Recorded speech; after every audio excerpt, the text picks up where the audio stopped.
Hello students, now let us continue with our economics chapter number 3, poverty as a challenge. So in our previous video we had learned about the exact definition of poverty and two typical cases of poverty, that is in rural areas and urban areas, and how their living conditions are different, right? So their poverty, how they are facing the poverty, poor condition is also different. So in this video we are going to learn the causes of poverty, what are the things which are leading to poverty, and what government have taken effective measures against the poverty. So causes of poverty. First one, low growth rate. Now poor condition of India or poverty in India is not today's story. It is a very old story, which has started since Britishers they started ruling over us, right? उसी time से ये गरीबी चलती आ रही, क्योंकि उन्होंने हमें गरीब बनाए रखा. How? Low growth rate. During the British colonial administration, the rate of growth was very low, which was the basic cause of poverty.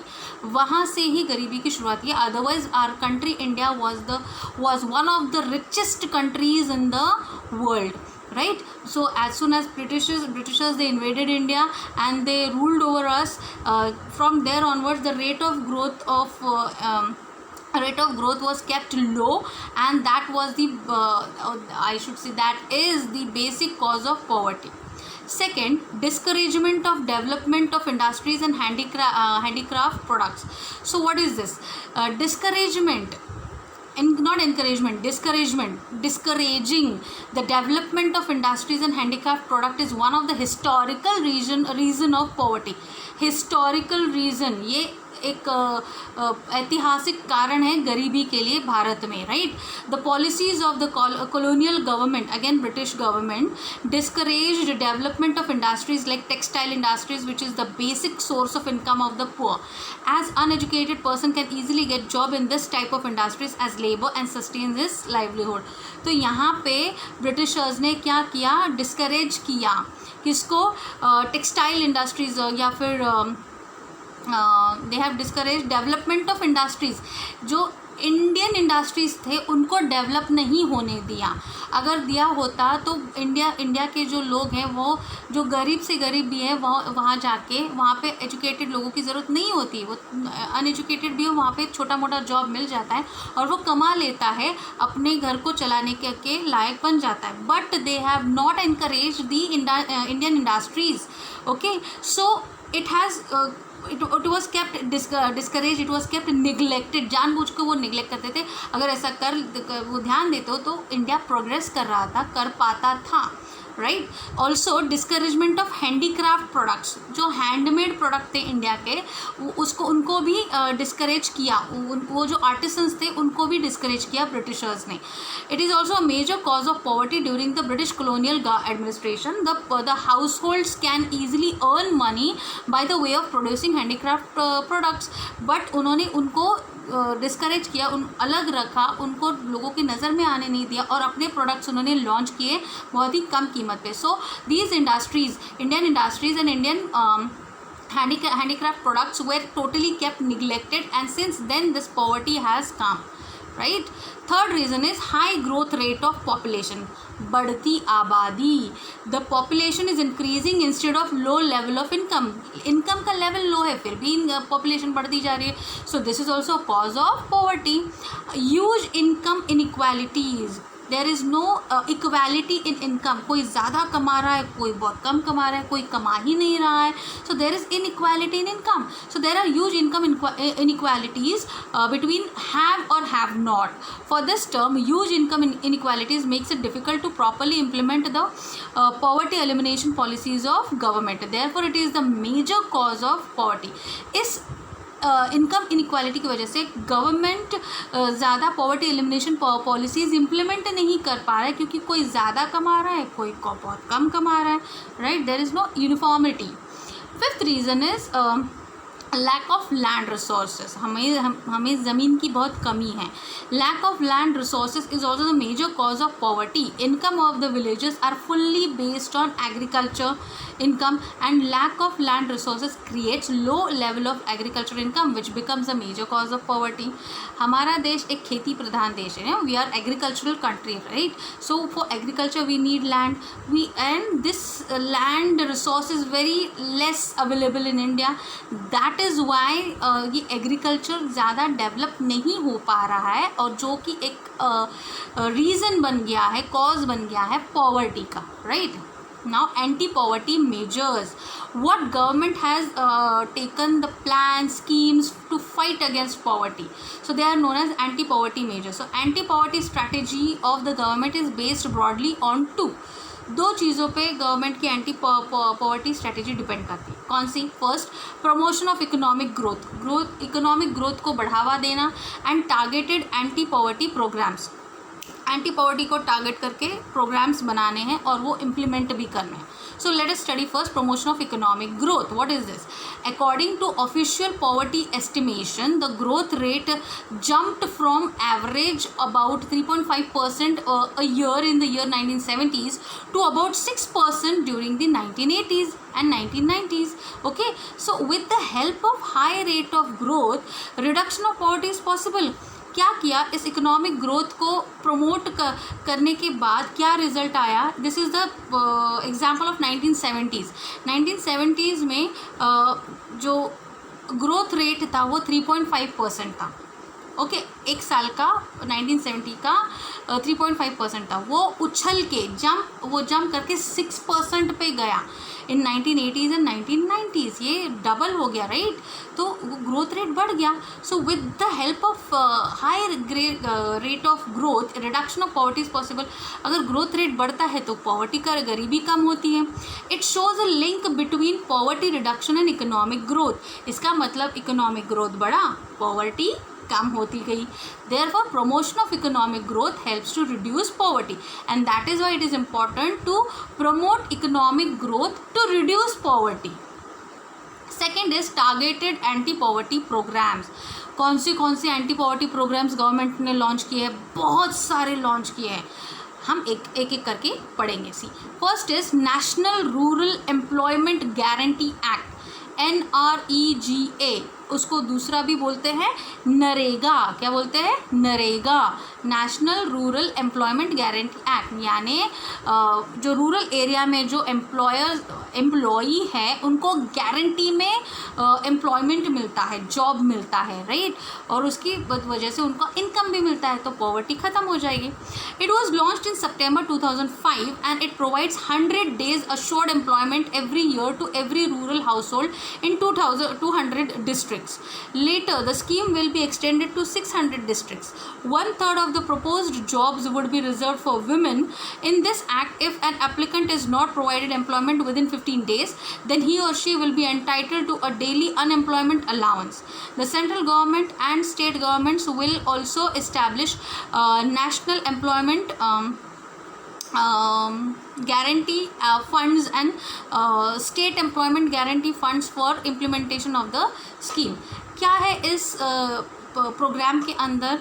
It was launched in September 2005 and it guarantees 100 days of employment. 100 दिन का आपको assured job मिलेगा, है ना, to every rural household in 200 days. 200 ज़िलों में जितने भी गांव हैं, उन गांव में जितने भी मजदूर लोग हैं उनको हर एक को 100 दिन का रोज़गार मिलेगा, right? Later the scheme will be extended to 600. ये उनका प्लान था. बाद में जैसे ये सक्सेसफुल होता है, ये 200 डिस्ट्रिक्ट से 600 डिस्ट्रिक्ट हो जाएगा. And ladies, they have special thing over here. They get 1/3 of the proposed jobs. जितने भी जॉब अवेलेबिलिटी हैं उसमें से 1/3 हिस्सा वो वुमेन को ज़रूर मिलना चाहिए. Women will also work under this program. So in this act, if an applicant, he or she is not provided employment, अगर उसको 15 दिन के अंदर एप्लीकेशन भर के भी उसको 15 दिन के अंदर अगर जॉब नहीं मिलता है, तो उसको एक वो एंटाइटल्ड हो जाता है, वो अधिकारी हो जाता है किसका? Daily unemployment allowance. रोज़गार नहीं है लेकिन उसको अलाउंस मिलेगा, इससे अच्छा तो वो जॉब करके कमाए, है ना, उसको फ्री में देने के लिए देना पड़े। कोई लोग ऐसे होते हैं गांव के जो इनका अधिकार छीन के उनको उनसे एप्लीकेशन फॉर्म साइन करा के लेते हैं, लेकिन गवर्नमेंट का ये पैसा उनको जाता नहीं है, उनको काम देते नहीं है, और बोलते हैं उन्होंने साइन तो किया, हमने उनको पे तो किया, वो बोलते हैं हमें पेमेंट नहीं मिला, हमको तो जॉब ही नहीं मिला। हाँ, तो ये पैसा गया कहाँ? जो ये बीच के जो लोग हैं वो पैसा खा जाते हैं, राइट। तो इसी के अंदर गवर्नमेंट ने एक और उसमें मेजर निकाला, अगर ये जो एप्लीकेंट्स हैं उनको अगर जॉब 15 दिन के अंदर जॉब नहीं मिलता है, वो काम पे नहीं जाते हैं, तो उनको फ्री में पैसा दिया जाएगा, अनएम्प्लॉयमेंट अलाउंस दिया जाएगा। तो उनको तो पैसा देना ही पड़ेगा, उनके जेब में तो पैसा नहीं रहेगा। Great idea.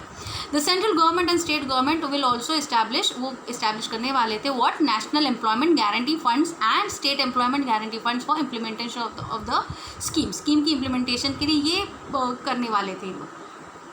आगे और स्कीम्स है। Second scheme is prime minister रोजगार योजना, PMRY। प्राइम मिनिस्टर के अंडर रोजगार जो योजना है उसका, प्राइम मिनिस्टर रोजगार योजना was launched on 2 October 1993। The objective of the program is to create self employment opportunities for educated unemployed youth in rural areas and small towns. It also helped in setting up small business and industries. ये किसके लिए था रोजगार? जो educated है और unemployed है, जो सीखे हुए हैं, एजुकेटेड है लेकिन उनको जॉब नहीं मिल पा रही, ऐसे लोगों के लिए ये PMRY स्कीम है। उसके अंडर उनको अपॉर्चुनिटी दी जाती है सेल्फ एम्प्लॉयमेंट करने की, राइट। तो इसके अंडर वो बिज़नेस भी स्टार्ट कर सकते हैं, इंडस्ट्रीज़ भी खोल सकते हैं, स्मॉल स्केल इंडस्ट्री भी खोल सकते हैं, उनको लोन उस तरह से मिलता है, right. Then comes what is this? स्वर्ण जयंती ग्राम स्वरोजगार योजना, SGSY. What is this scheme? This program was launched on 1st April 1999. The objective of this program is to help rural people to organize themselves into self-help groups by the way of promoting enterprises at the rural level. Rural level पे जो बेरोजगार जो लोग हैं वो खुद group बना के खुद का एक ऑर्गेनाइजेशन निकाले, खुद एंटरप्रेन्योर बने, खुद बिजनेसमैन बने और अपने लेवल पे एक बिजनेस खड़ा करें। उनके लिए ये स्वर्ण जयंती ग्राम स्वरोजगार, स्व मीन्स independent business, right, योजना. In this program the government provides subsidy and bank credit means loan, bank loan to the rural people for generating the income. अगर खुद का बिजनेस चालू करना है तो इनकम तो कैपिटल तो लगेगा, फंडिंग तो लगेगी, तो वो कौन देगा? बैंक्स देगी। इस स्कीम के अंदर उनको क्रेडिट मिलेगा, लोन मिलेगा, right. The fourth government scheme is Rural Employment Generation Program, REGP. This program was launched in 1995. The target of this program is to provide 25 lakh new jobs to the rural and small town persons under the 10th 5-year plan. The next is Pradhan Mantri Gramoday Yojana, PMGY. This program was launched in 2000. The objective of this program is to develop standard of living of the rural people by the way of focus in the 5 critical areas. इस program के तहत उन लोगों के ऊपर focus किया गया है जो एक तो रूरल एरियाज़ में रहते हैं और उनका लिविंग ऑफ स्टैंडर्ड बढ़ाने के लिए। कौन से लिविंग ऑफ स्टैंडर्ड बढ़ाएंगे उनके? In 5 areas. First is the primary health, उनकी प्राइमरी हेल्थ जो है उसके ऊपर फोकस करेंगे। Then primary education, rural shelter, उनको रहने के लिए घर, rural drinking water, they should get clean drinking water, and rural electrification, गांव का जो इलेक्ट्रिफिकेशन है, बिजली जो है गांव में पहुंचनी चाहिए। तो इन 5 चीज़ों पे फोकस करके ये योजना को बनाया गया है। Next, Sampurna Gramin Rozgar Yojana, SGRY. This program was launched in September 2001. The employment assurance schemes would be merged with SGRY. Employment assurance scheme means आपको एम्प्लॉयमेंट मिलेगा ही मिलेगा, अश्योरेंस। इस स्कीम को SGRY यानी संपूर्ण ग्रामीण रोजगार योजना में मर्ज किया गया। The aim of the program is to provide wage employment and to create durable community, social and economic assets. तो ये सारी चीज़ें उन लोगों को मिलेगी जो इसका लाभ उठा पाएंगे, rural people, right. Now The challenges ahead. What are the challenges for the country in case of poverty? Poverty reduction remains India's most compelling challenge despite the progress. अभी भी चैलेंज ही है, पॉवर्टी एक चैलेंज ही बना हुआ है India के लिए या गवर्नमेंट के लिए, right, because of unequal distribution of income, increase in population. कौन सी दो वजह है जिसकी वजह से ये पॉवर्टी ख़त्म नहीं हो रही है? First is unequal distribution of income. Incomes जो है वो हर एक का एक समान नहीं है, सबका अलग अलग है, राइट. और दूसरा है इंक्रीजिंग पॉपुलेशन. ये जो बढ़ती आबादी है, ये दो चीज़ें हैं पॉवर्टी के main causes. So the positive situation can be done by the way of higher income growth, increasing stress on universal free elementary education, declining population growth, increasing empowerment of the women and the economically weaker sections of the society, providing healthcare, education and job security. ये चीज़ें कैसे control में ला सकते हैं? By the way of higher economic growth. Economic growth ज़रूरी है, हमने पढ़ा, राइट. सो इकोनॉमिक ग्रोथ को हाई, उसका लेवल बढ़ाना है. Increasing stress on universal free elementary education.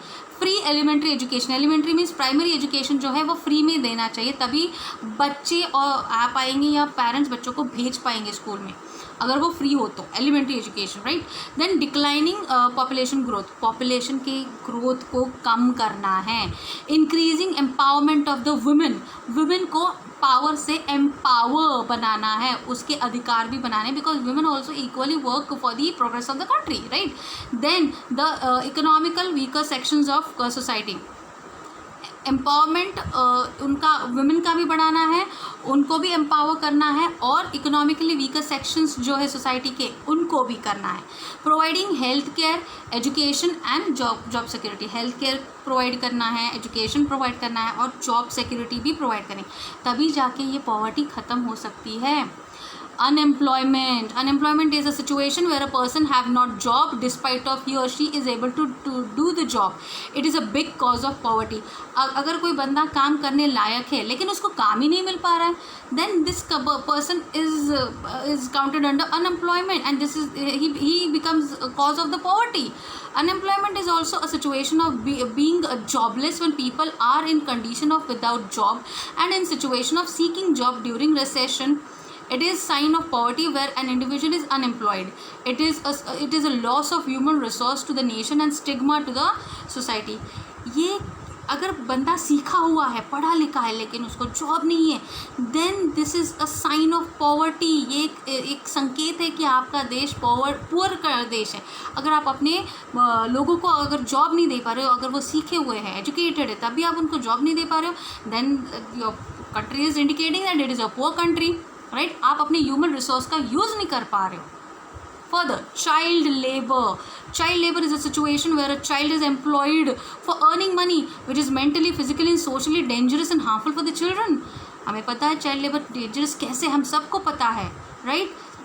जो बच्चा स्कूल जाने की उम्र में अगर किसी होटल में, ढाबे में, किसी स्टोर में काम करता है, झाड़ू पोछा लगाता है, तो वो मेंटली, फिजिकली, सोशली एक डेंजरस सिचुएशन में उसके साथ कुछ भी हो सकता है, राइट. और ऐसे बच्चों का आगे जाके कुछ सही नहीं होता है. जो नसीब वाले होते हैं वो बच जाते हैं, लेकिन बहुत ही गंदी बातें होती हैं उनके साथ. तो these children are the future of our country. सो उनको प्रॉपर लाइन पे लाना, ये चाइल्ड लेबर ही ख़त्म कर देना चाहिए. चाइल्ड लेबर अगर हम ख़त्म कर दें, हम ये हमारे हाथ में. अगर किसी ढाबे में, किसी होटल में, किसी रेस्टोरेंट में, किसी शॉप में अगर हमें दिखे कि कोई किसी उन लोगों ने अगर बच्चों को रखा है काम पे, हम उसका विरोध करेंगे, उनसे चीज़ें खरीदेंगे नहीं, तभी उनको अक्ल आएगी, right. So we are also the part of the society, right. We are also the part of our country, so we should also work for that. So child labor is a basic problem of poverty. Because of doing work, child cannot be literate. It is written over there illiterate. It should be literate, and he or she is unable to make his or her future. जैसे हम अभी assure है क्योंकि हम educated हैं, हमें पता है कि हम क्या करने वाले हैं, बट ये जो बच्चे इनको एजुकेशन नहीं मिल पाता है वो फ्यूचर क्या बनेंगे भारत का, right. The child labour prohibition and regulation act in 1986 defines a child as many person who has not completed his 14 year of age. जो बच्चे 14 साल से भी कम उम्र के हैं और जो काम करते हैं उनके उन बच्चों के लिए ये child labour prohibition and regulation act जो 1986 में लॉन्च हुआ था या फिर फॉर्म हुआ था, इम्प्लीमेंट करना चालू हुआ था, ये कहता है कि इन 14 साल और 14 साल के कम बच्चों को काम नहीं करना चाहिए। According to International Labour Organization (ILO), the term child labor is often defined as work that deprives children of their childhood, their potential and their dignity and is harmful to physical and mental development। ना international organisation भी हैं जो labour के तौर पर child labour को define करती है कि ऐसा काम जो बच्चों को पोटेंशियल नहीं होने देता, पोटेंट नहीं होने देता, उनकी डिग्निटी को हार्मफुल है, ऐसा काम उनकी फिजिकल और मेंटल डेवलपमेंट के लिए हिंड्रेंस है, ऐसा काम वो बच्चे करते हैं, right. So it is very dangerous and we should stop child labour. And third reason is illiteracy. Illiteracy is the condition where a person is unable to read and write. In India, illiteracy is a major problem of poverty. Now, these points I am not going to read for you people. This is a summary of the entire chapter. I will be just move on the slides. You people can note them down, or you can read them fast, or you can pause the video and move them. Right, this is just with this slide I have come to an end of this chapter. From here onwards this will be the summary of this chapter, right. You can pause the video and read the points. The entire chapter is there in this summary. This is the last slide of the summary and we have come to an end of this chapter. I hope you have understood how poverty is a challenge to any country, right. So I hope you have understood it. Please watch both these videos, read the chapters, mark the important points with the help of the notes which I have given you in these slides and in the textbook as well as in the refresher as well. Leave your comments in the comment section, right. If you have any doubt related to this chapter, you can message me or you can call me. Okay, till then, bye.